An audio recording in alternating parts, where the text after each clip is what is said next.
नमस्कार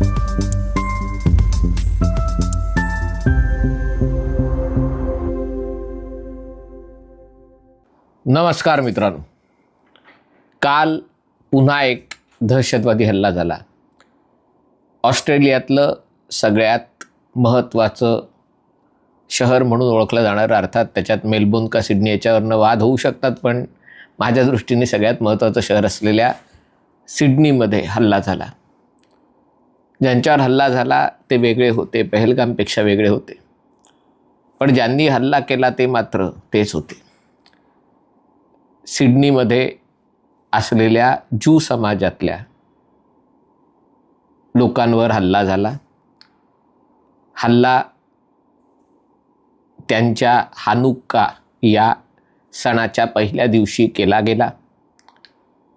हल्लेखोर बाप बेटा, बाप 50 वर्षाचा, मुलगा 24 वर्षाचा. बापाचं नाव साजिद अक्रम, मुलाचं नाव नावेद अक्रम. बाप पाकिस्तानात जन्मलेला, विद्यार्थी व्हिसावर ऑस्ट्रेलियात स्थायिक झालेला 98-99 साली, आणि त्याच्यानंतर एक एक करत विद्यार्थी व्हिसापासनं ते जवळपास नागरिकत्वाचा, तो नागरिक होता का परमनंट रेसिडेंट होता त्याच्याबद्दल तपशिलात जात नाही. मुलगा ऑस्ट्रेलियातच जन्मलेला, त्यामुळे ऑस्ट्रेलियाचा नागरिक होता. मुलावर पोलिसांची नजर होती.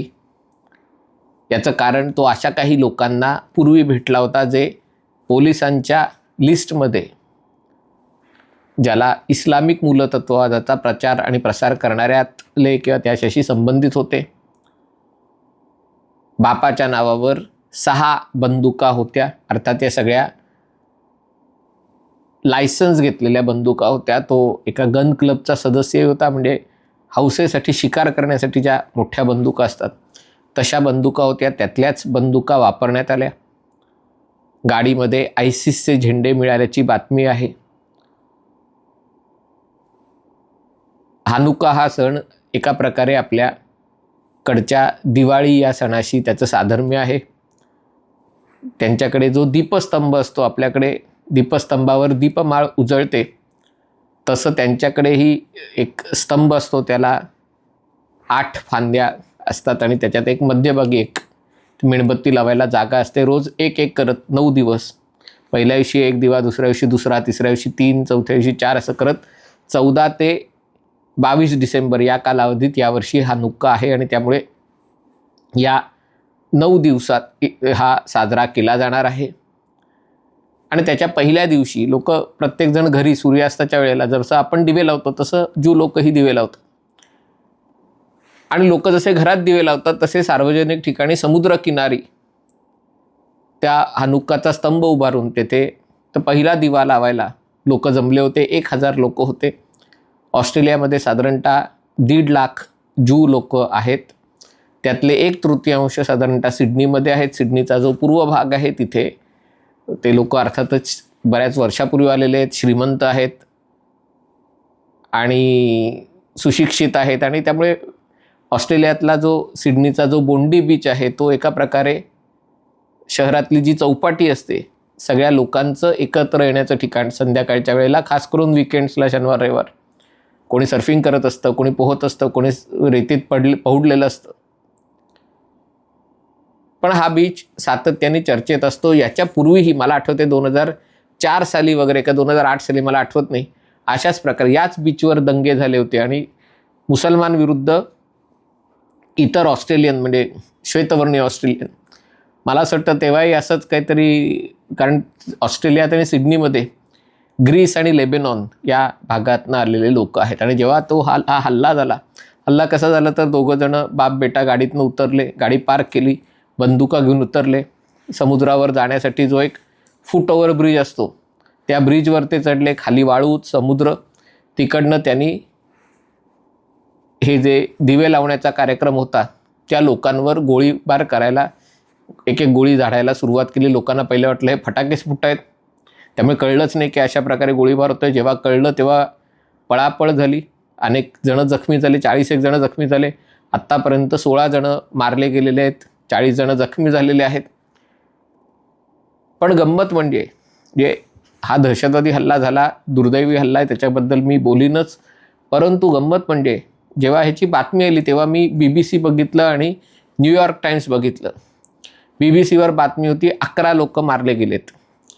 तेव्हा आकडा वाढला नव्हता, आकडा नंतर तो 15 नंतर 16 झाला. 11 लोक मारले गेलेले. न्यूयॉर्क टाइम्समध्ये बातमी आहे 11 लोक जखमी झालेले आहेत. त्याच बातमीत पुढे म्हटलं होतं की लोकांचा असा आरोप आहे की हा दहशतवादी हल्ला आहे. आणि त्याच्या पुढे जाऊन म्हटलंय की पोलीस तपासत आहेत की याच म्हणजे ज्यू लोकांमधल्याच अंतर्गत वादामुळे तर हे तर झालं नाही ना, कोणीतरी गोळीबार केला नाही ना, याची देखील खातरजमा करते. मी म्हटलं हे कुठून एवढे भव्य दिव्य विचार यांच्या डोक्यात शिरतात कुठून? म्हणजे याच लोकांनी, न्यूयॉर्कच्याच लोकांनी जोहरान ममदानीला महापौर म्हणून बसवलंय.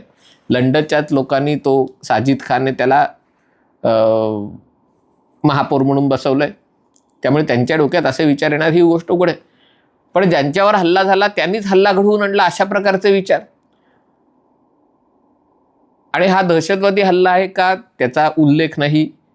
दहशतवादी या शब्दाचा उल्लेख नाही. गनमॅन म्हणजे बंदूकधाऱ्यांनी गोळीबार केला. आणि त्याच्यातही ज्यांनी गोळीबार केला त्या साजिद आणि नावेदची नावं गायब.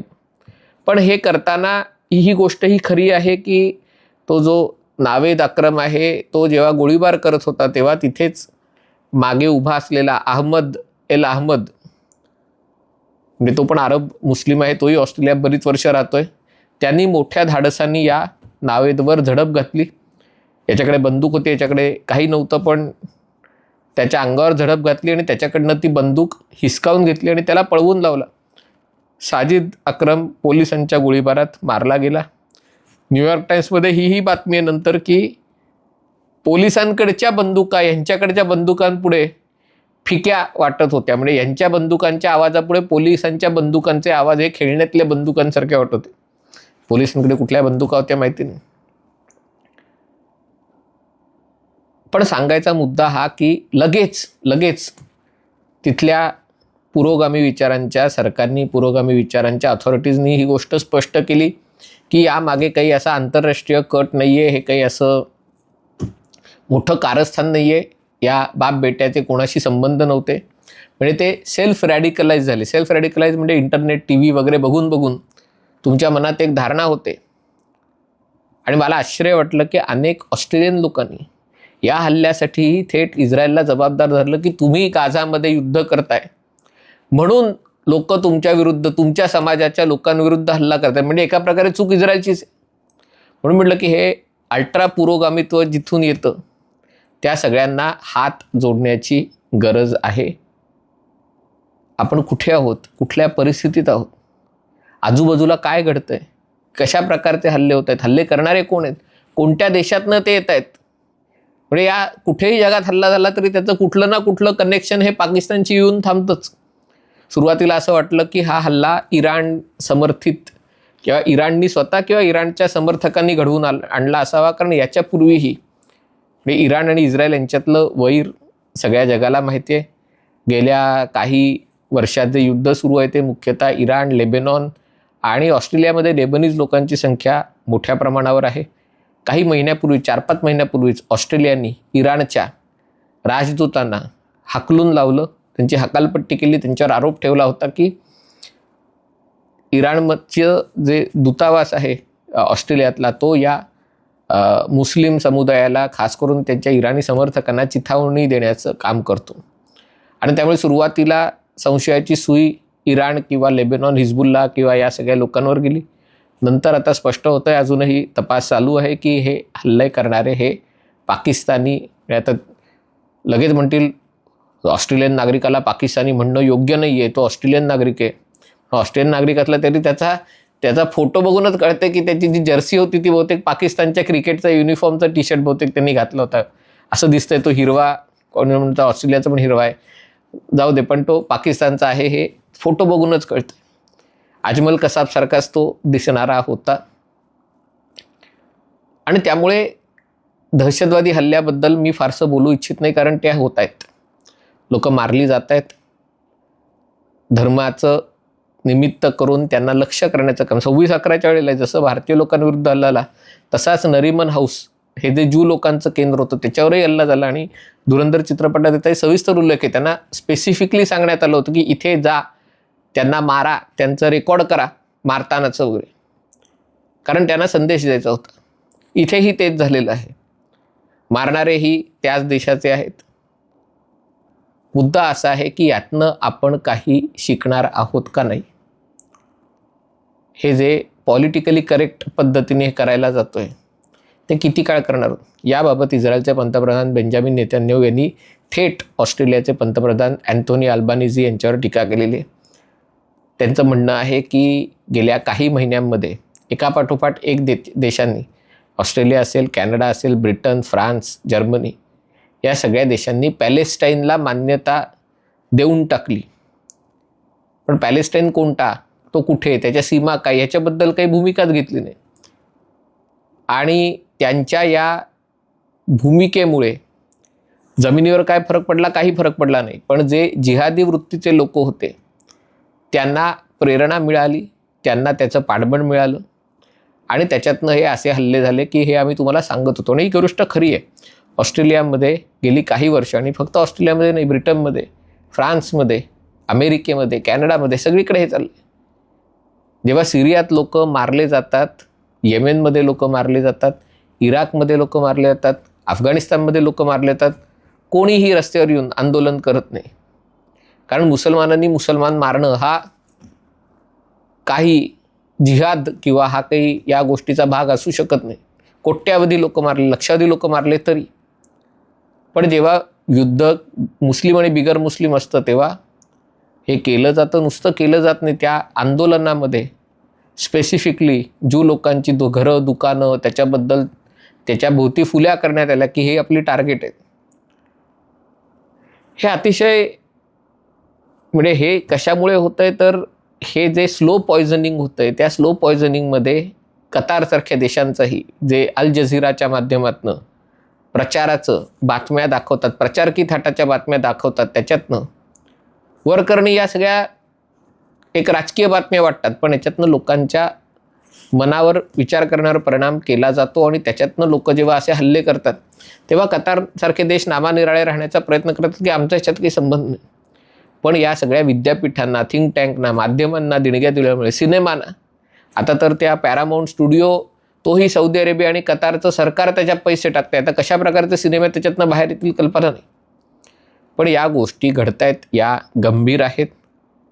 आणि जे सगळे पुरोगामी आणि अल्ट्रा पुरोगामी देश आहेत, ऑस्ट्रेलिया असेल, ब्रिटन असेल, म्हणजे तिथे सरकार आहेत, लोक पुरोगामी आहेत अशातला भाग नाही सगळीकडे, जे या सगळ्याकडे खूप वेगळ्या दृष्टीने बघतायत, त्यांच्या डोळ्यात हे अंजन घातलेलं आहे. याच्यातनंही धडा शिकणार का अशाच प्रकारे मूर्खाच्या नंदनवनात फिरत राहणार, हे आता या देशातल्या लोकांनी ठरवायचं आहे. हा व्हिडिओ आपल्याला आवडला असेल तर कृपया लाईक करा, शेअर करा आणि हे चॅनल सबस्क्राईब करण्याची विनंती आहे. तुर्तास इथेच थांबतो.